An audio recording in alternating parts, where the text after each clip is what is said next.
Hello les scorpions, on est ensemble là pour votre guidance du mois de novembre, guidance sentimentale, d'accord? Donc, j'ai pas fait de live là parce que ça bug un peu. Donc ce mois-ci, je vais faire les énergies avec la triade et je vais faire une étoile de Vénus. Je vais prendre d'ailleurs le Golden Universal pour vous. Donc ça sera où vous en êtes actuellement. Les influences sur la relation, les influences du passé sur la relation, les espoirs et le futur probable, ok? Plus un petit conseil. J'en profite pour vous dire que il reste encore une place, enfin en tous les cas je crois, pour le café tarot qui aura lieu dimanche matin, dimanche prochain. Et j'ai mis en place, donc les liens, tous les liens sont sous la vidéo pour les événements et la formation et puis même pour me joindre.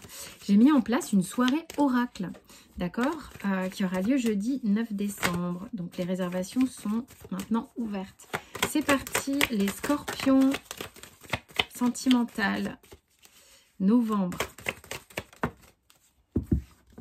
De quoi ça parle? On a Papyrus et Oméga. Alors l'oméga étant quelque chose qui referme une boucle, quelque chose qui referme un cycle.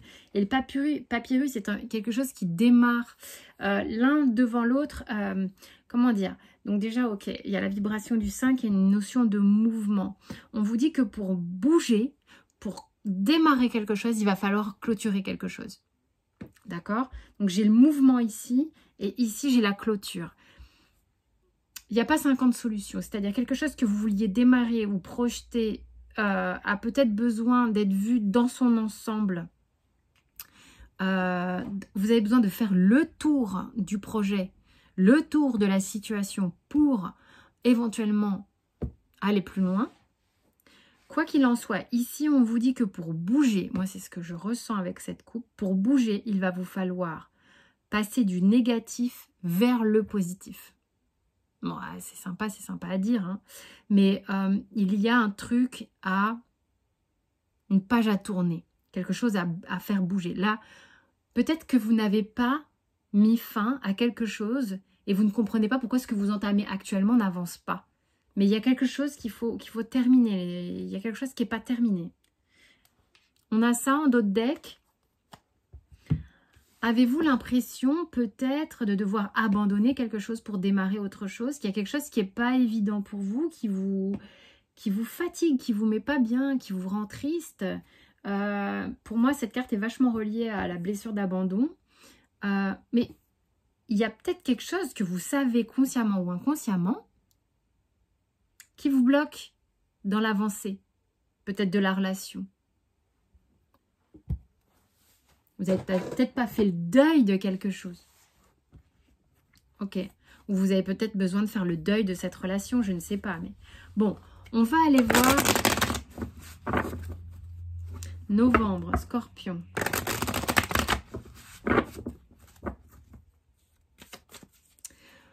Ok, donc je ne vais pas tirer les cartes. Là, juste... Ah. Bon, celle-ci, elle veut dire quoi? Elle parle de vos envies. De quoi avez-vous réellement envie?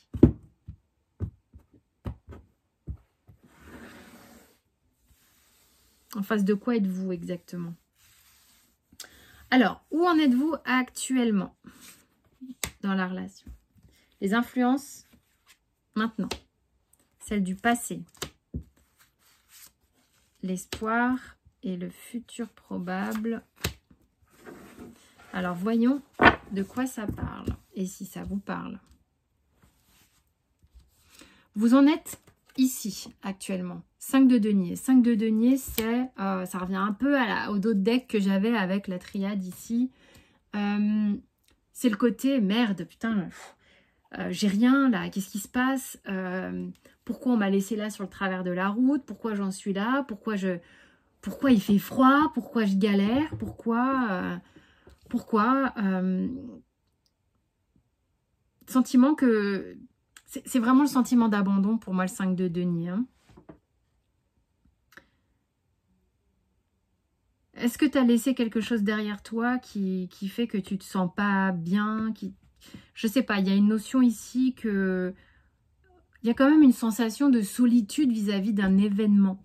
Soit tu te sens seul par rapport à cette relation en particulier ou par rapport à plusieurs relations en général au niveau émotionnel. Qu'est-ce que tu as le sentiment de devoir laisser derrière toi? Les influences actuelles sur la relation, la justice.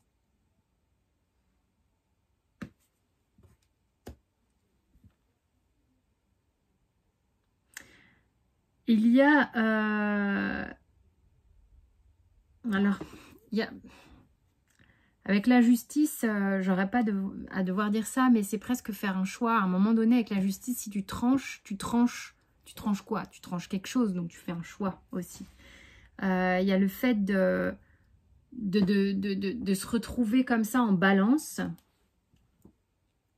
ou à devoir balancer plusieurs choses, plusieurs options, et de savoir exactement à quel niveau se situe ton point de vue d'équilibre, à quel niveau tu vas pouvoir trancher.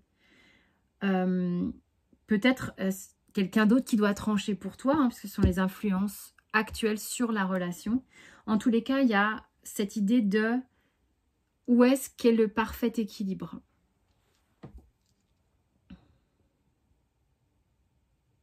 Je sais pas pourquoi je bloque sur les pieds nus de la justice. Alors,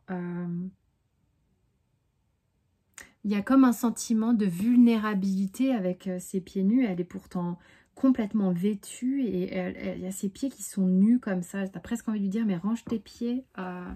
Pourquoi? Il y a un sentiment, je trouve, presque de vulnérabilité qui est pas mal caché. Mais on peut le voir. On peut voir quand même cette vulnérabilité, même s'il y a quelque chose de rigide actuellement dans la relation, dans les influences. Il y a quand même une vulnérabilité. Les influences du passé. Le valet de denier. Le valet est un personnage timide. Le valet est jeune, d'accord? C'est l'énergie de l'ado. Lui aussi, il est pieds nus. Enfin, il a des tongs. Ah bon, ça, on s'en fiche. Il est là, il y a eu quand même quelque chose qui a été concret entre vous. Il y a quelque chose qui a été amené de manière timide, mais qui a été peut-être vécu concrètement ici. Mais c'est presque trop timide en fait, quelque part.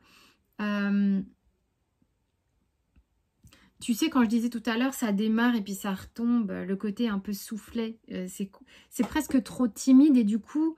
Qu'est-ce qu'on fait de ça? Il y a quelqu'un qui est pas content. Je suis désolée, mais elle est vraiment pas contente. Hein. Ça, c'est ton état actuel. C'est comme si, en fait, il y avait besoin d'acter, besoin de dire, ok, c'est comme ça, mais le problème, c'est que dans les influences du passé, on a une énergie qui est un peu, genre, un peu molle, un peu timide. Tiens, regarde, j'ai ça à te proposer, mais t'en dis quoi? Mais en même temps, le problème c'est qu'actuellement, j'ai l'impression qu'on n'en fait pas grand-chose. Donc, est-ce que c'est ça qu'on doit laisser derrière soi? Est-ce qu'il y a quelque chose que vous ne laissez pas derrière vous qui empêche de trancher et qui rend cette proposition un peu timide parce que vous-même n'êtes pas hyper convaincu du projet ou je sais pas. Il y a un truc un peu particulier, mais ça vous fout en pétard, ça vous fout en rogne. Et il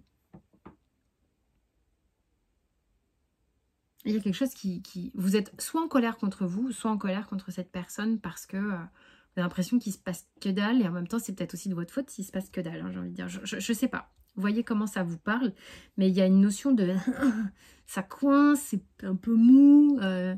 C'est rigide et c'est mou en même temps. Enfin, c'est quoi le truc? On n'arrive pas très bien à capter pourquoi ça fait... Donc c'est pour ça qu'on vous dit, mais il va falloir avancer là. L'espoir sur la relation. Tiens, le revoilà, lui. L'as de bâton. L'espoir sur la relation est que ça vous permette peut-être de vous revigorer. J'ai l'impression que cette relation va... Peut-être que là, ce qu'on ressent ici d'un peu de colère, alors que... Franchement, normalement, le 5 de denier, c'est pas ça que je ressens, mais là, je la sens vénère, la nana.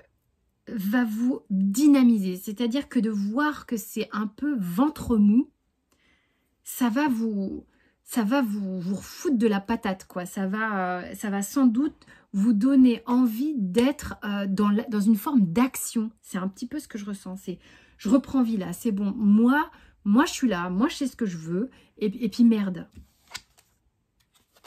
Futur de la relation avec la grande prêtresse. C'est peut-être pas sur le mois de novembre qu'on va beaucoup communiquer.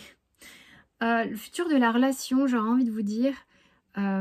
si on est en lien ici avec l'intuition de la grande prêtresse, fiez-vous à vos ressentis. Mais j'ai envie de vous dire, servez-vous de ce que ça vous fait vivre. Servez-vous de cette vigueur que ça vient vous amener, d'accord, des émotions par lesquelles vous passez, vous allez retrouver une forme de vigueur, d'accord? Il y a une vigueur qui remonte ici. Donc, fiez-vous à votre intuition à ce niveau-là, sur le futur probable. Pour l'instant, c'est pas ça qui prime, j'aurais envie de dire. Ça va peut-être vous faire chier, les scorpions, mais bon. C'est pas ça qui prime. Ce qui prime, là, moi, ce que je vois, c'est... Vas-y, t'as besoin d'avancer, là. Sers-toi des émotions que tu es en train de vivre pour reprendre vie, véritablement. Hein? C'est une belle énergie aussi, de temps en temps, de se servir de la colère. Abandonnez le stress, essayez d'aller vous évader, d'aller marcher, d'aller respirer.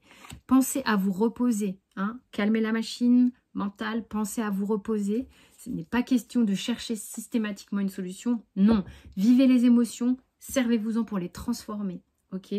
Et vous voyez aussi à quel point il y a de la magie partout. Moi, je pense qu'il y a de la magie dans les émotions que vous vivez parce que vous allez pouvoir les transcender en quelque chose de positif. Il y a une forme d'alchimie ici. Ok? En tous les cas, avec cet as de bâton, moi, j'y crois à fond. Écoutez, moi, j'espère que ça vous a parlé, les scorpions. Merci de vos abonnements, de vos likes, vos partages. C'est un grand soutien pour la chaîne et pour moi. Sous la vidéo, vous avez accès à tous les événements, le café tarot, la soirée oracle, la formation de tarot intuitif et puis mes coordonnées. Ok, je vous fais des gros bisous. Je vous dis à très vite. Passez un excellent mois de novembre.